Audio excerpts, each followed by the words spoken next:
This is going to be a really short one for this week. I'm glad you all came back. Let me jump right into it. I went through and redid some of the welds on the dash. Got those taken care of.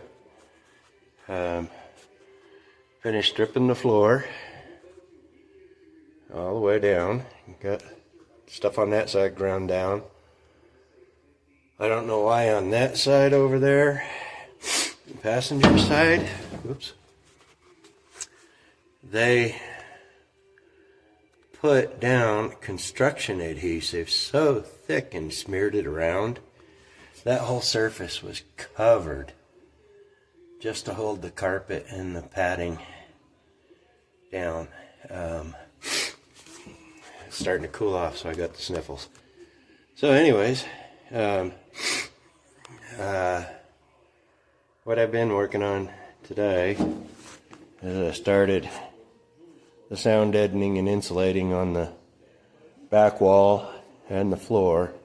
I'm only doing up to here right now because this whole section all the way across needs to be reworked, get straightened out. You can see where they welded holes. I just put body filler in. You can see the dents that needs to be knocked out. It's clear up even into here. Yeah, I just noticed that dent. Huh. I just filled it. I didn't even try and hammer that out. Anyways, so I'm not going to worry about that section below the window yet until I get everything else tidied up. I do have one question for anybody that follows me. I'm trying to figure out what kind of transmission this is. It's an automatic. It's a Ford. Excuse me. It's got the vacuum, the gear shift vacuum on the driver's side instead of the passenger. It has 14 bolts in the pan, just like a C6. But on the passenger side, move these wires. This is a vent tube, as you can see. Comes from towards the front. There's one of the coolant lines off the back. The other coolant line is down up there. There's a bolt there, a plug. There's no section on this one for the second gear adjustment like there is over here on this one.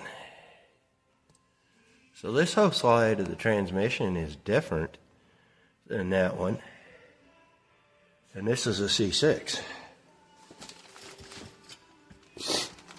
So, oops, I'm trying to figure out. I mean, I know a C4 has less bolts. The only ones that had the 14, from what I've seen online, is a C6 and an AOD. So is this an AOD? If you can help me out with that, I'd appreciate it. Leave it in the comments. Yeah, I've got everything ground down. I've got, next is the transmission cover. Get that reworked. And make a bracket to hook up my emergency brake shifter the emergency brake that I'm going to use for a shifter, like I did the Cetera. Yeah, but that's where I'm at. It was a beautiful day today. It hit 57, so I'm out here in a t-shirt. Yeah, one thing about this stuff is 50 mil thick. It's foam insulated with an adhesive. I'm not impressed with it. I got it off of Amazon. you can see that edge over there is not sticking. The stuff comes in a roll and stuff. Yeah, it's a pain to work with. I like the ones that comes in squares. It's a lot easier to work with. As you can tell with the back wall, I cut into 4 sections to do it that way. And the foil gets big bubbles like that when you're trying to roll it. But yeah, it doesn't sound so tinny in here now, as you can probably tell, but it's not echoey. I'm going to have to find out where those other 2 bolt holes are so I can put my seat belts in.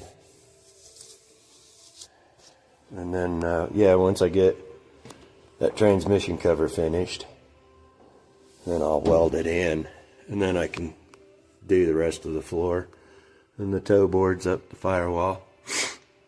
But I'm also kind of holding off because I haven't decided if I'm going to cut from right here straight down, move my heater controls, cut just past that seam, take this whole section out,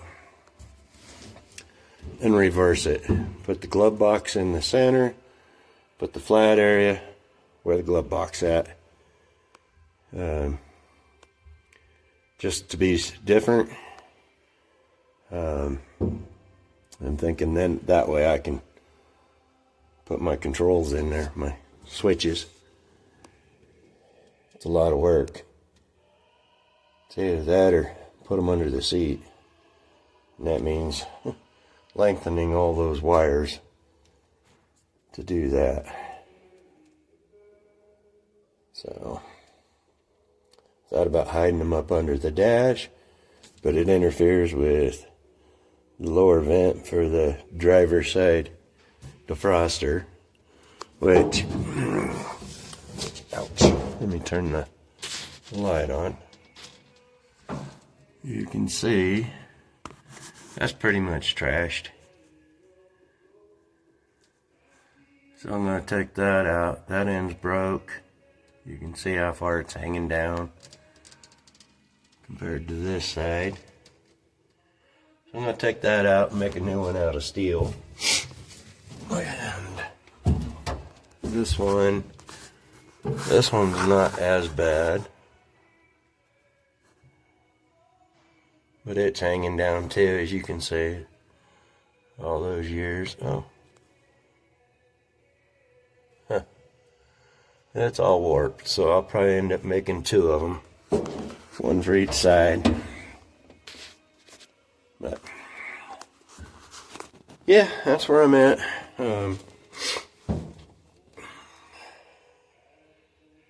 Yeah,